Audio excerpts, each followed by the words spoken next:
Number 1. 1L Go was a former nursing student in Oakland, a 43-year-old Korean-born immigrant who had become a United States citizen years earlier. He had moved around the country with family, spending time in Virginia before settling in the Bay Area. And classmates later recalled a quiet man who struggled to fit in. Records show he legally changed his name years before the attack. And in the year before it, he endured profound losses within his immediate family. At Oikos University, a small Christian school, he was described as isolated, unhappy, and in conflict with staff. He left the program months before the shooting. People who encountered Go at school and investigators afterward described a deepening grievance. He believed he had been disrespected by classmates, teased over his English, and wronged by administrators over money he wanted back after leaving. Oakland's police chief later said Go came to campus angry and intent on confronting a particular administrator. When told she was not there, his anger turned toward whoever was in the room. Court filings and reporting also trace a prolonged struggle with serious mental illness. Multiple psychiatric evaluations would later diagnose paranoid schizophrenia and question his capacity to understand court proceedings. On the morning of April 2, 2012, Go entered Oikos University carrying a .45 caliber handgun. He forced a school employee toward his former classroom, ordered students to line up, and began firing when some did not comply. Within minutes, 6 students and a secretary lay dead, and others were wounded. He fled the scene in a victim's car and left the campus area. The killings became the deadliest mass attack in Oakland's history, shattering a school community that drew many first-generation immigrants seeking nursing careers. Roughly 2 hours later, at a shopping center in the neighboring city of Alameda, a security guard approached a man acting suspiciously. Go told the guard he had shot people and needed to speak with police. Officers arrived and took him into custody without incident near a Safeway entrance. Witnesses remembered how quiet the arrest appeared from a distance.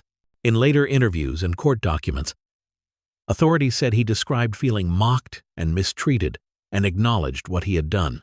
In the months that followed, the legal process stalled and then restarted as judges weighed his mental competency. Early hearings found him unfit to stand trial and ordered him to a state hospital for treatment. Experts described a long-standing psychotic disorder. At times he refused medication, and proceedings were suspended. Years later, after additional evaluations, a court restored the case to the criminal calendar. Ultimately, rather than proceed to a full trial, Go entered a plea of no contest. The district attorney noted that the case had been shaped from the start by the tension between the unfathomable loss and the defendant's serious mental illness. Public response in Oakland was immediate and mournful. Hundreds gathered at a Baptist church in East Oakland for a vigil, with pastors and families remembering the dead and urging support for survivors from across the city's immigrant communities. Coverage in the region tracked the case closely, and anniversary observances in subsequent years centered the names and aspirations of the victims. Psychologically, investigators and clinicians pointed to a mix of persecutory beliefs, social alienation, and a grievance centered on perceived humiliation and financial unfairness. The formal diagnoses of paranoid schizophrenia offered one clinical framing. Police interviews provided another, focused on resentment, a search for an administrator he blamed, and a decision to attack when that plan was thwarted. Go's case concluded with a no-contest plea in May 2, 2017. In July 14, 2017, he received 7 consecutive life sentences plus 271 years, all without the possibility of parole. He died in custody on March 20, 2019 at California State Prison, Sacramento. Number 2. Omar Mir Sadiq Mateen was 29 years old. A Florida security guard who had grown up in New York and on the state's Atlantic coast before settling with his second wife and young son in Port St. Lucie. Co-workers knew him as moody and often withdrawn. His first marriage had ended quickly and bitterly, with allegations of volatility. At home, his public image was ordinary shift work, trips to the gym. Evenings with family, yet friends and relatives, also recalled flashes of grievance and a habit of stewing over perceived slights. In the months before the attack, he legally bought a semi-automatic rifle and a handgun from a local shop, purchases that drew no formal flags at the time.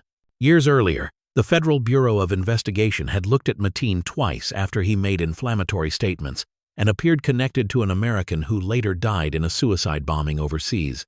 Agents interviewed him, tracked his routine, and closed the cases after finding no evidence he posed an imminent threat. Those inquiries, and the fact that he worked in private security, left a contradictory portrait. A man known to authorities, yet still able to move through daily life unnoticed. Investigators would later piece together a series of triggers.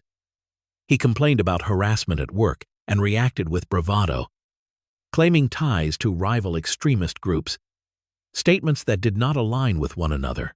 In the hours before the attack, he searched online for militant propaganda and posted dark, aggrieved messages. During the assault itself, he phoned 911 and identified himself as an Islamic soldier, invoking the killing of a militant in the Middle East and vowing retaliation. Those calls, and similar statements to a local television station, gave investigators the clearest window into his mindset that night. Grievance, borrowed ideology, and a desire to project power. Just after 2 a.m. on a June Sunday in Orlando, Mateen walked into Pulse, a popular gay nightclub, and opened fire. He carried a Sig Sauer MCX rifle and a Glock pistol, weapons he had obtained legally in the weeks prior. After an initial exchange with off-duty police working security, he retreated deeper into the club, taking hostages and turning bathrooms into barricaded rooms where fear and confusion spread by the minute. The attack unfolded over several hours, with long stretches of tense quiet punctuated by sporadic gunfire and phone negotiations in which Mateen threatened further harm and spoke again about overseas conflicts. Outside, Orlando police, county deputies, and federal partners established command posts and began rescue operations, pulling injured patrons to triage areas and evacuating those who could escape. Near dawn, a SWAT team used an armored vehicle to breach an exterior wall after explosives failed to make a large enough opening. The breach drew Mateen into a final hallway confrontation. In the shootout that followed, he was struck multiple times and died at the scene. The city's after-action review later documented the sequence in granular detail, including the decision to force entry as negotiations stalled and wounded victim survivability windows closed. In the days that followed, federal officials classified the assault as domestic terrorism influenced by extremist propaganda. Rumors circulated that Mateen might have targeted the club because of confusion about his own sexuality. But the Bureau said it found no verified evidence he had relationships with men or frequented gay dating apps. Prosecutors charged his wife, Nur Salman, with aiding and abetting an obstruction, alleging prior knowledge.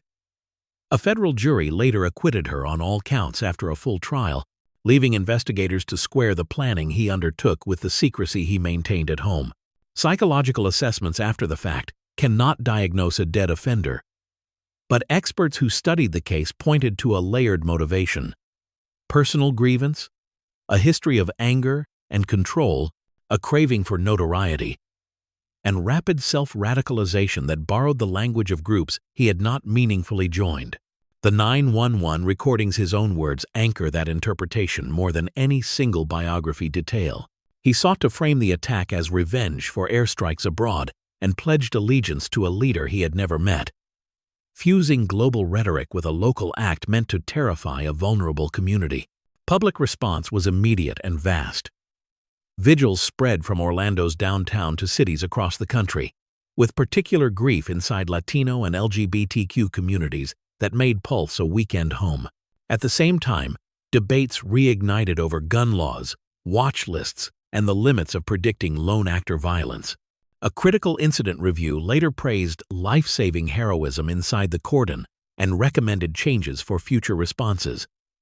From communications to casualty care, Omar Mateen was killed by law enforcement during the breach and final exchange of gunfire inside Pulse nightclub in the early morning hours of that June day. Number 3.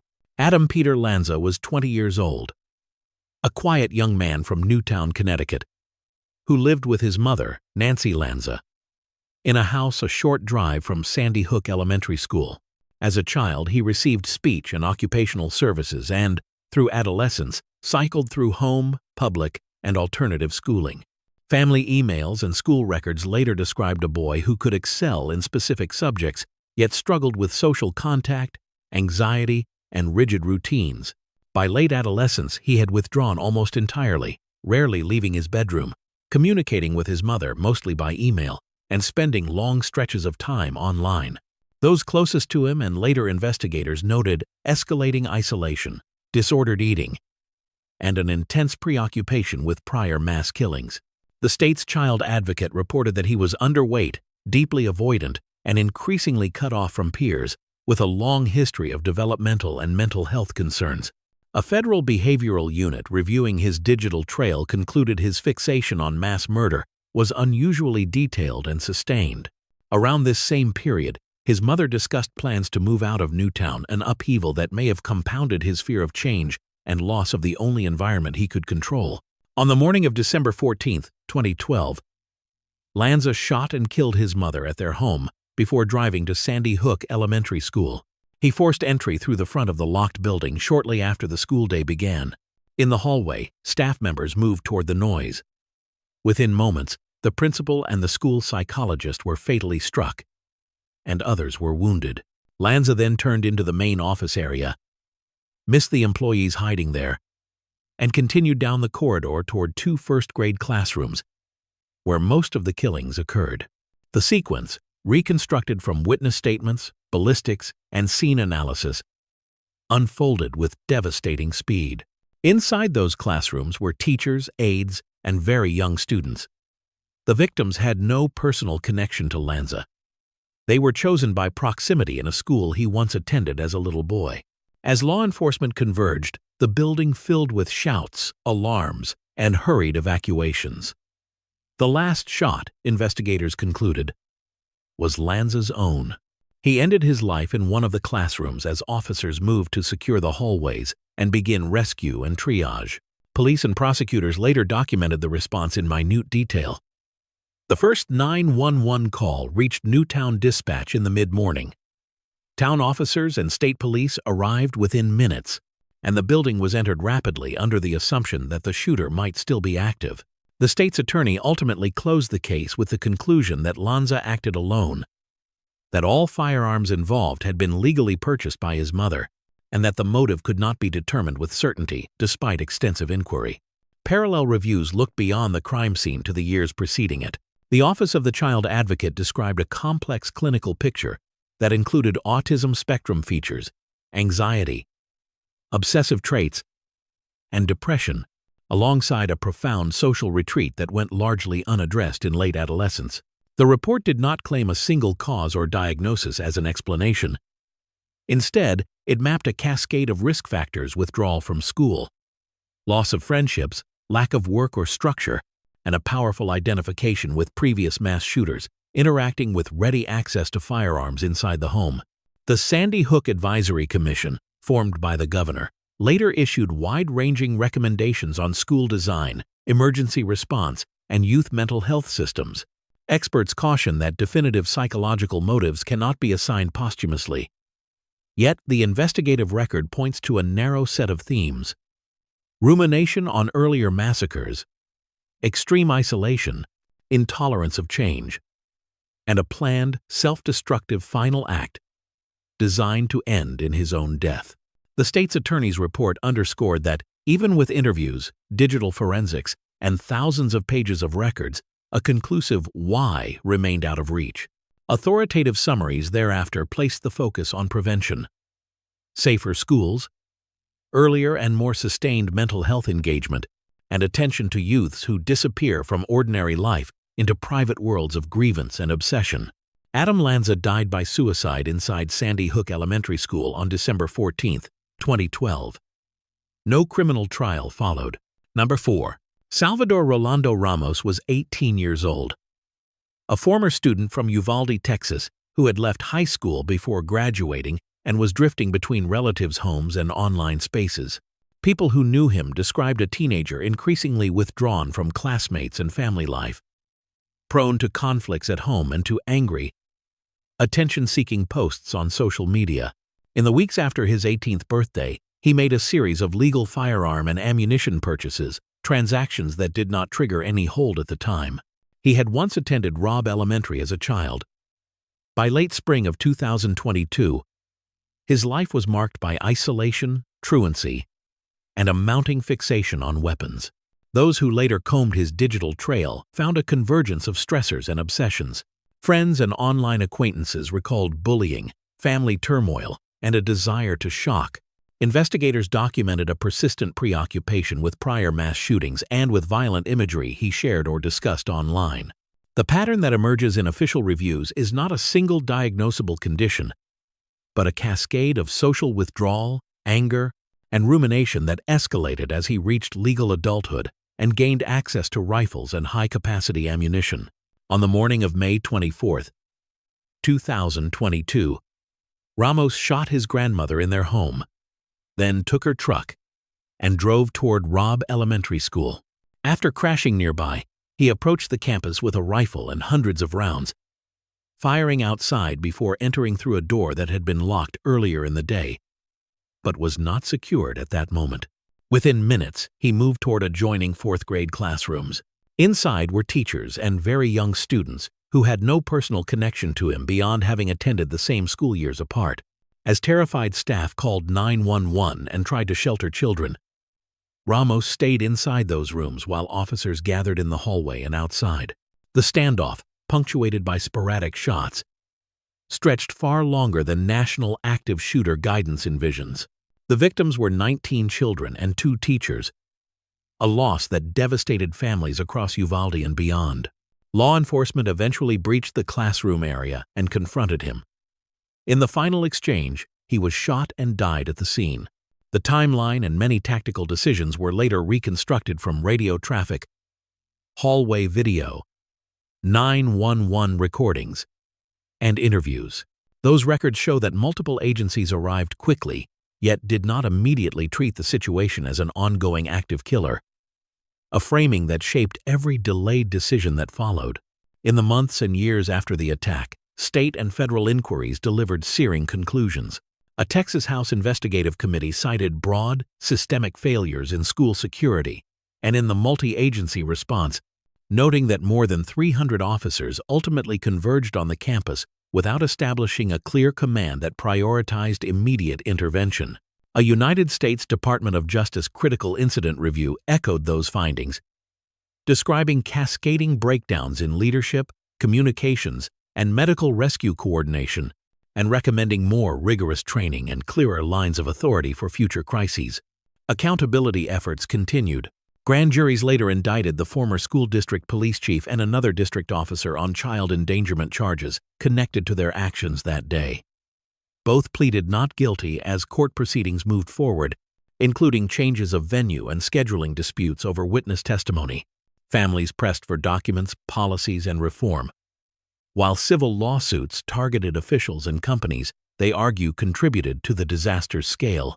These legal developments do not change the facts of that morning, but they show how the investigation's focus widened from one gunman to the choices made by adults sworn to protect children.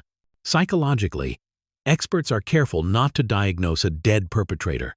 Still, the available record points to themes frequently seen in similar tragedies: profound social isolation, a grievance-laden worldview, fascination with prior attacks, and a transition from online posturing to real-world planning once firearms were within easy reach.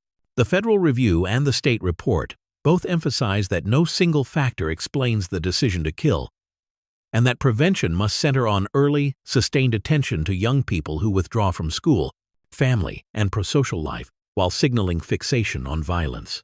Salvador Ramos was killed by law enforcement inside Robb Elementary School on May 24, 2022. No criminal trial followed. Number 5. Seung-Hui was 23 years old, a senior English major at Virginia Tech who had immigrated from South Korea as a child and grown up in Northern Virginia. Classmates and instructors remembered a young man who almost never spoke in class and often averted eye contact. School records and the state review would later show a long history of profound social anxiety and selective mutism, alongside periods of counseling through middle and high school. On campus, he lived in a residence hall and kept largely to himself, leaving an ambiguous public image. a solitary student who submitted unsettling writing assignments but drew little sustained intervention. In the years just before the attack, a cluster of warning signs accumulated. Campus police documented 2 stalking complaints. And in late autumn of 2005, a special justice found that Cho presented an imminent danger to himself as a result of mental illness, ordering outpatient treatment. Because of reporting gaps at the time, that order did not reach the federal background check system, a failure later cited in state and federal reforms. Faculty had also referred him for support after troubling creative work, but the responses were fragmented, divided among privacy rules, uncertainty, and the limits of what could be compelled when a student refused help. On a Monday morning in mid-April 2007, the violence began inside West Ambler Johnston Hall, a residence building where Cho fatally shot a female student and the resident advisor who came to help. He then returned to his room, changed clothes, removed his computer hard drive, and walked to a nearby post office. In the narrow window between the first attack and what came next, he mailed a package to a national television network containing photos, videos, and a long manifesto. Later that morning, he walked to Norris Hall, an academic building, chained its main doors from the inside, and moved classroom to classroom, shooting students and professors. The scale and speed of the assault stunned responders and witnesses across the building. Inside Norris Hall, some instructors and students barricaded their doors and helped others escape through windows. Police converged on the building within minutes of the first 911 calls, but had to defeat chained entrances to reach the second floor. As officers advanced, they heard a final shot.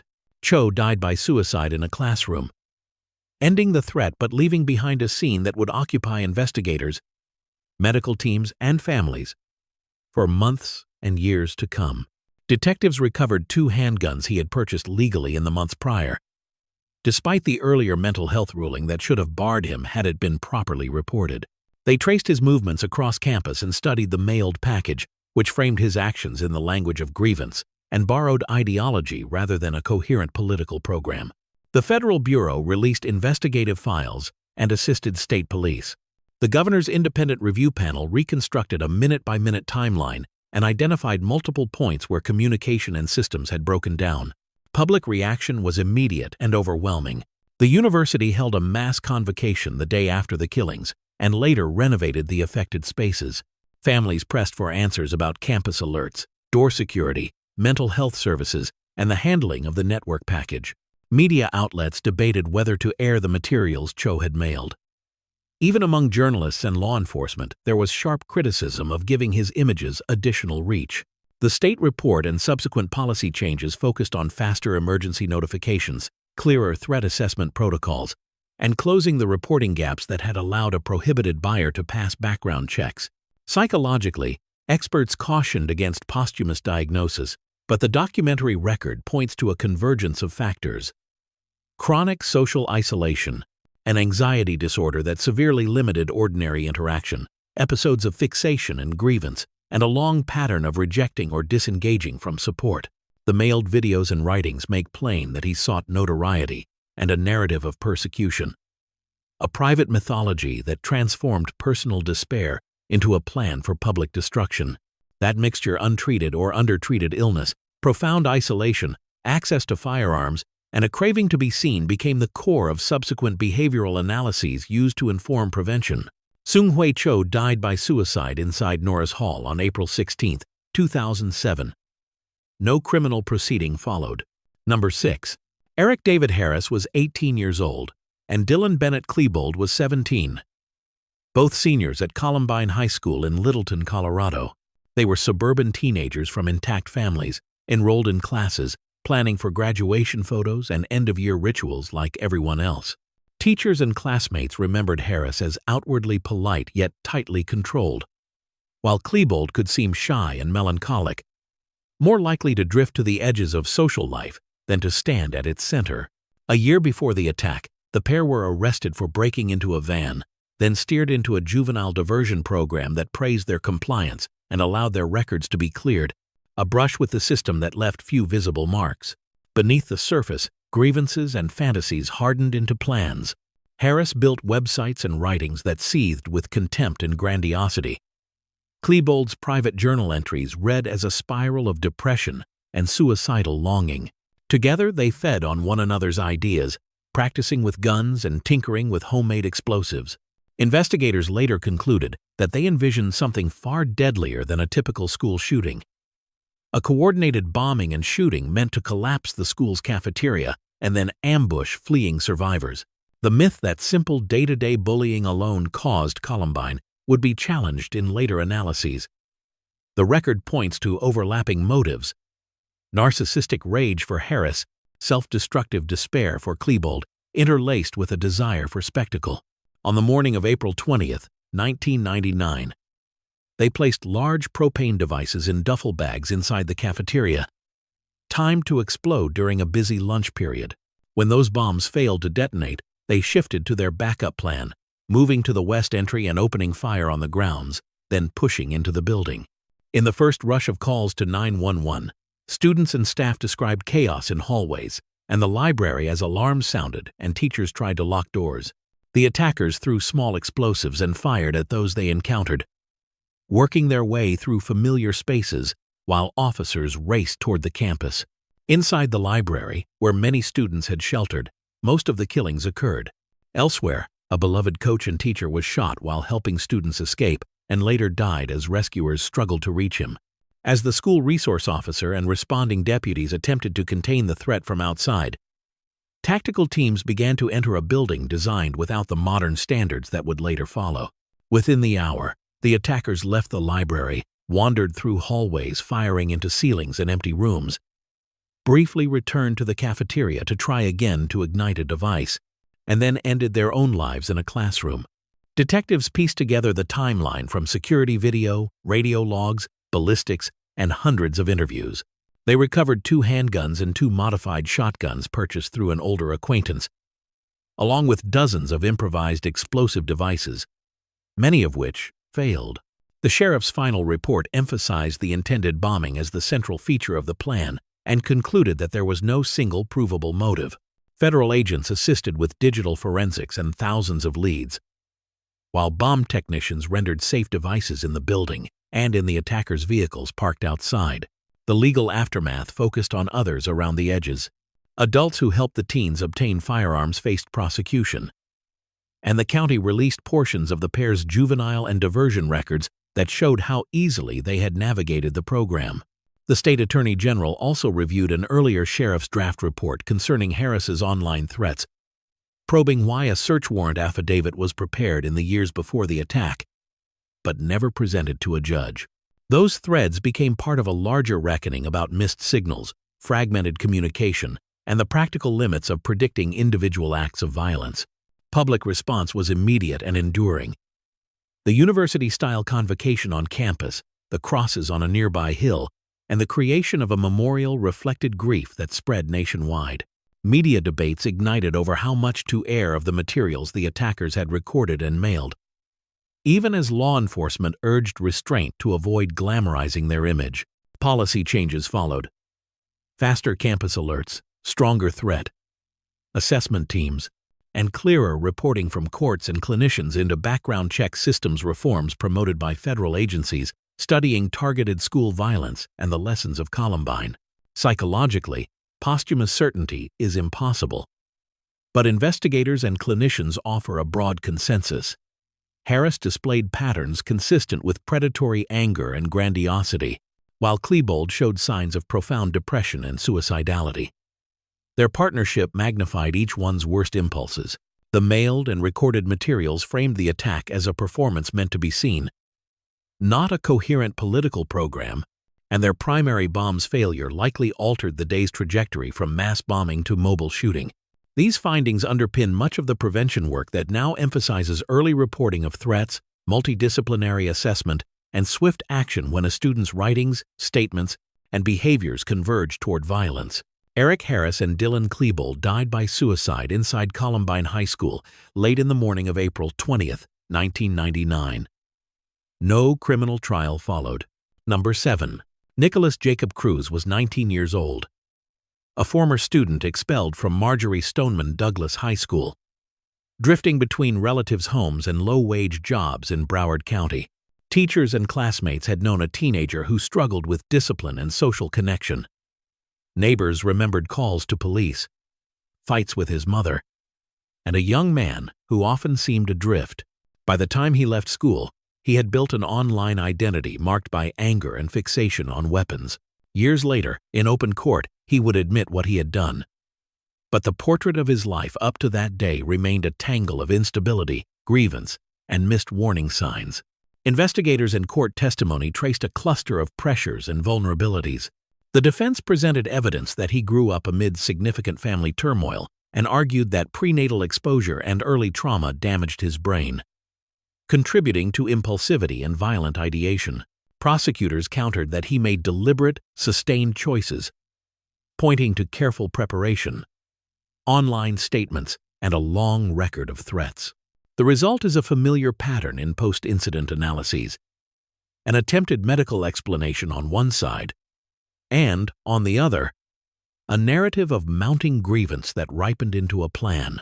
Neither view excuses the harm. Together, they map the psychological and situational triggers that preceded the crime. On a Wednesday afternoon in mid-February of 2018, he arrived at the high school with a rifle and entered the building as students and staff moved between classes. What followed lasted only minutes but changed the nation's sense of safety at school. He moved through the halls and classrooms of a building he knew as a former student, firing and then slipping out among evacuees before leaving campus. The victims were students and school employees, people with no personal connection to him, beyond sharing a community and a school. The official timeline, reconstructed from radio traffic, surveillance video, and hundreds of interviews, describes a swift attack, a frantic response, and then, almost as quickly, a search that widened across the city. He was taken into custody a short time later by local officers who recognized his description. In the months that followed, detectives and a statewide public safety commission assembled a minute-by-minute account and issued sweeping recommendations on school security, communication, and law enforcement coordination. They documented how he had legally acquired the rifle and ammunition despite prior behavioral concerns and discipline issues, and how gaps in school-based threat assessment and reporting left a fragmented picture that no single agency fully held. 3.5 years after the shooting, he stood in a Broward County courtroom and pleaded guilty to counts of murder and attempted murder, waiving a trial on guilt and forcing a penalty phase to decide between execution and life imprisonment.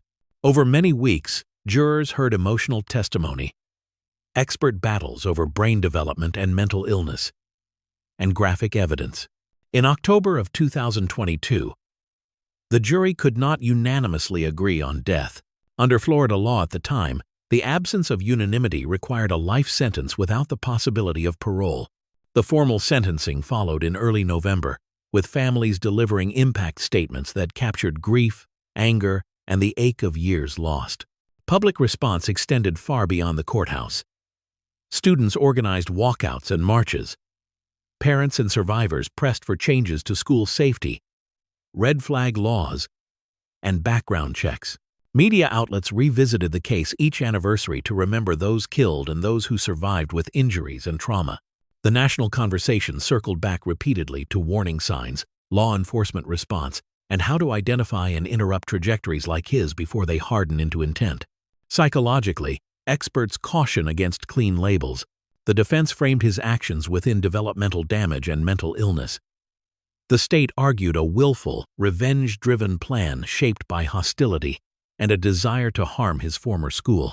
Independent summaries note that motives remain contested and that, even with confessions and digital evidence, a single definitive why is elusive. What is clear from the record is the convergence of isolation, fixation on weapons and prior attacks, access to firearms, and a strategy designed to inflict maximum terror in a place he once attended. Those elements now inform training and threat assessment guidance for schools and law enforcement across the country. Nikolas Jacob Cruz is serving life imprisonment without the possibility of parole in the Florida state prison system following his guilty plea, and the jury's recommendation of life in October of 2022, formalized by sentencing in early November of that year. Number 8. James Egan Holmes was 24 years old, a former neuroscience graduate student at the University of Colorado's Anschutz campus, who had recently withdrawn from the program and retreated into isolation. Friends from earlier years remembered a quiet young man who excelled academically. But on campus in Aurora, he grew withdrawn, skipping interactions and sinking into a private world that few could enter. In the weeks before the attack, he made a series of lawful purchases: a pistol, a shotgun, a semi-automatic rifle, ammunition by the thousands, and tactical gear that would later define his appearance. He dyed his hair an unnatural shade and, as prosecutors later argued, cultivated an identity for a violent debut inside a crowded movie theater after midnight. Pressure had been building for months. He failed a key oral exam, sought help from a campus psychiatrist, and mailed that doctor a spiral notebook filled with rambling entries, lists, and sketches that prosecutors later presented to jurors. Defense experts argued he suffered a severe mental illness. State experts countered that he understood right from wrong and planned carefully. A judge eventually ordered multiple forensic evaluations to address the competing claims. The notebook, unsealed years later along with psychiatric reports, shows a fixation on killing for notoriety and a cold calculation in choosing a movie theater over other venues. Shortly after midnight on a July Friday, Holmes slipped out a rear exit of Theater 9 at the Century 16 multiplex in Aurora, propped the door, and returned wearing body armor and a gas mask. He threw gas canisters and opened fire into the audience watching a superhero film premiere. Patrons fled in panic or dropped to the floor as alarms sounded and calls flooded 911. Within minutes, officers converged on the complex. Holmes walked back outside toward his car and surrendered without a struggle, speaking little. The speed of the police response and the confusion of the scene were later documented in an independent after-action review commissioned by the city. At the same time, another danger simmered miles away. Holmes had wired his apartment with incendiaries and homemade explosive devices designed to kill whoever opened the door, a trap timed with loud music to draw in victims. Bomb technicians used a robot to make entry and render the apartment safe, a process recorded on video and explained in testimony by a federal explosives expert. The threat forced evacuations in the surrounding complex and diverted public safety resources even as families waited for news from the theater. Detectives and federal agents traced his firearm purchases, seized spent casings and unexploded devices from the theater, and collected the mailed notebook from the university. The legal path that followed was long. Holmes pleaded not guilty by reason of insanity. Prosecutors sought death. Jurors heard lay witnesses and experts describe a man who had withdrawn into fantasy while assembling weapons and mapping a plan. The state's evaluators testified that he met legal standards for sanity during the attack. Defense witnesses emphasized psychosis and disintegration. The jury rejected the insanity plea and returned guilty verdicts on every count. Sentencing stretched across many days.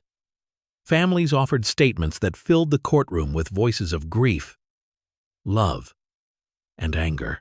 In the penalty phase, the jurors could not unanimously agree to impose execution, a deadlock that required a life sentence under Colorado law at the time. The judge then pronounced a punishment that ensured he would never be free: multiple consecutive life terms without parole, followed by additional centuries for attempted murders and explosives. The court's language was stark.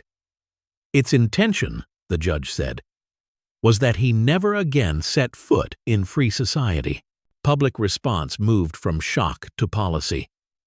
The city's after-action report recommended improvements in command, communications, and casualty care. Across the country, theaters adjusted security and law enforcement reviewed active assailant procedures for crowded venues.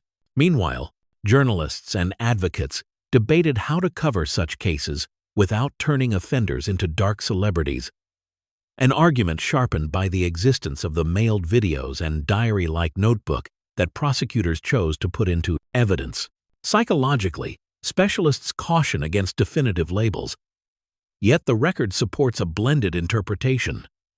A profoundly isolated graduate student experiencing severe mental illness who nonetheless carried out deliberate, step-by-step planning aimed at maximum casualties and public notice. The evaluations and the notebooks suggest a calculated search for a venue that would be crowded, familiar, and symbolically powerful. With methods meant to sow confusion and slow rescue, that mixture mental illness, isolation, extensive preparation, and a performance-minded quest for notoriety became a core lesson cited in threat assessment and prevention work after Aurora. James Egan Holmes is serving multiple life sentences without the possibility of parole in the federal prison system, with additional centuries imposed for attempted murders and explosives offenses. Number 9. Patrick Edward Purdy was 24 years old. A restless drifter who had bounced through odd jobs, brief stays in multiple states, and a string of low-level arrests before returning to Stockton, California. As a boy, he had actually attended Cleveland Elementary School, the same campus he would later target. People who crossed paths with him described a loner who drank, drifted, and fantasized about military glory. In the months before the attack, he purchased a Chinese-made semi-automatic rifle and a handgun, transactions that were legal at the time. He rented a cheap room at a local motel, amassed ammunition, and began stalking schoolyards with large populations of Southeast Asian children.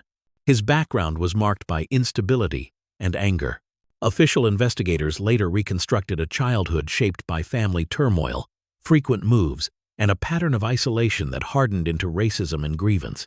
The state attorney general's report concluded that he had long contemplated suicide, and in the weeks before the shooting, decided to end his life in a way that would be remembered. He ranted about immigrants, taking jobs, fixated on refugees in Stockton, and made remarks that revealed a hostile, exclusionary worldview. The report's authors found that racial prejudice played a major part in his choice of target. On the late morning of Tuesday, January 17, 1989, Purdy drove a battered station wagon to the back of Cleveland Elementary. He had planted incendiary materials in the car and would soon set it to burn.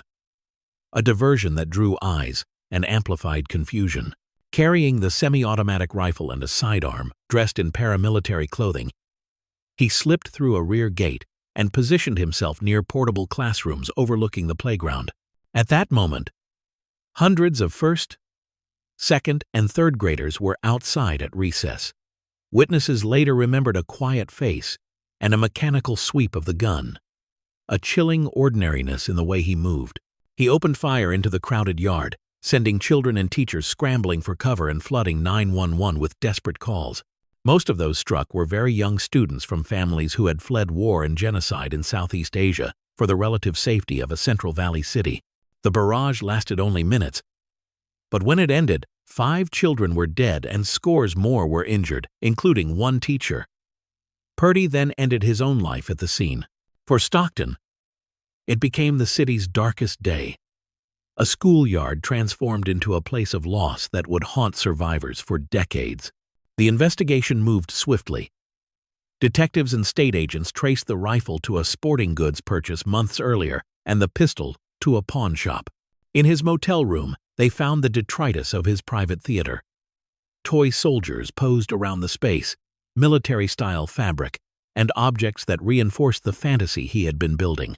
The Attorney General's comprehensive report pieced together his movements, his purchases, and his surveillance of multiple campuses before he settled on Cleveland Elementary. The picture that emerged was not of a sudden snap, but of deliberate, staged preparation, ending in planned self-destruction. Public response was immediate and layered with grief. Vigils filled civic halls. Funerals blended Buddhist, Christian, and community traditions as families mourned children whose lives had only just begun. Journalists documented a city saturated with sorrow and anger, and a country struggling to understand how an elementary school could become a battlefield. Policy debates followed. California enacted restrictions on some semi-automatic rifles, and national discussions about assault weapons intensified in the years that led to a federal ban later in the 1990s. Survivors and neighbors built remembrance projects to keep the names and stories centered on those who were lost. Psychologically, the official review avoided clinical labels but identified clear themes: profound social alienation, entrenched bigotry, and a desire for notoriety, intertwined with a plan for suicide. Purdy's targeting of a school he once attended and of a playground filled largely with refugee children reflected a symbolic choice meant to broadcast grievance. Investigators noted no single trigger. Instead, they found a convergence of rage, prejudice, and the opportunity created by easy access to firearms, all fused into a brief, catastrophic act that could not be undone. Patrick Edward Purdy died by suicide on the Cleveland Elementary School grounds on January 17, 1989, after killing 5 children and wounding about 30 others, including 1 teacher. Number 10. Mitchell Scott Johnson was 13 years old, and Andrew Douglas Golden was 11, classmates from Westside Middle School on the edge of Jonesboro, Arkansas. They rode the same bus, drifted in and out of the same hallways, and, to most adults around them, looked like ordinary boys from ordinary families. Johnson had moved to Arkansas as a child after his parents' divorce. Golden had grown up locally and once attended the very elementary school they would later target. In the early months of 1998, they began planning together, quietly gathering camping gear, food, and firearms taken from a relative's home, and loading them into a family minivan. What built toward that day was not a single spark, but a tangle of grievance, fantasy, and access. Investigators later described how the pair talked about running away and spoke with bravado among peers, weaving anger at classmates into something larger and more dangerous. The state's historical account emphasizes that the boys acted with deliberate preparation, selecting weapons, stealing ammunition, and staging supplies in a way that belied their ages. Behavioral analyses published in the years after the attack read the plan as an attempt to seize control, to transform adolescent resentment into a violent spectacle that would end with escape. Late in the morning on Tuesday, March 24, 1998, Golden slipped inside Westside Middle School and pulled a fire alarm. As students and teachers streamed out for what they believed was a drill, he ran to a nearby wooded rise, where Johnson was already in position with multiple rifles and handguns. From that cover, they opened fire toward the crowd. Within minutes, 4 students and a teacher were dead, and others were wounded as adults rushed children back through doors that had locked automatically when the alarm sounded. The victims had no personal connection to the shooters beyond sharing the same school community. The targeting was opportunistic and devastatingly effective. They had planned to flee. The minivan held sleeping bags, food, and hundreds of rounds, a cache meant for a getaway into the woods. But police converged quickly. Officers apprehended both boys within minutes as they tried to reach the vehicle. In the aftermath, detectives traced the firearms to a family residence and cataloged the gear that revealed forethought rather than impulse. A chapter published by the National Academies later summarized the charging decisions. Both boys were accused of capital murder and attempted murder, and, under Arkansas law at the time, could only be held in juvenile custody until their 21st birthdays. Court proceedings moved swiftly that summer. On a date in mid-August, Johnson entered guilty pleas, and Golden was adjudicated delinquent on multiple counts. Both were ordered into the state's juvenile system until they reached adulthood. The sentences reflected the legal limits then in place for offenders under a certain age, a constraint that would fuel public anger and calls for reform. Families spoke about lives cut short and futures stolen, and the community built memorials to the teacher and students, whose names became part of Jonesboro's collective memory. In the policy realm, the case joined a series of school attacks that pushed districts and law enforcement toward new threat assessment practices and faster emergency response. In the years that followed, the story did not simply end.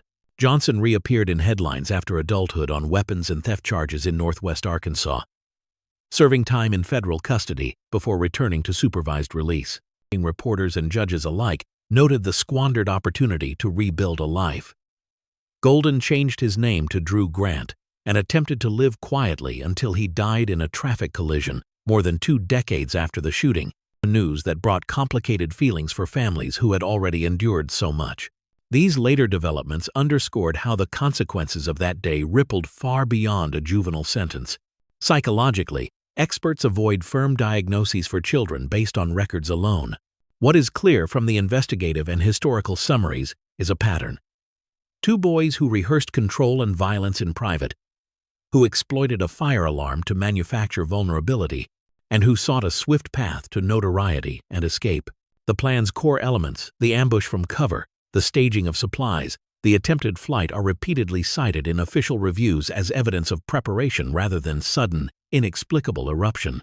Those details now inform how schools and police interpret threats that combine access to weapons, talk of running away, and fixation on dramatic, attention-seeking harm. Mitchell Scott Johnson and Andrew Douglas Golden were taken into custody within minutes of the ambush, and under Arkansas law at the time, were released upon turning 21 years old. Years later, Johnson served additional prison time for separate adult offenses, and Golden, living under a new name, died in a car crash.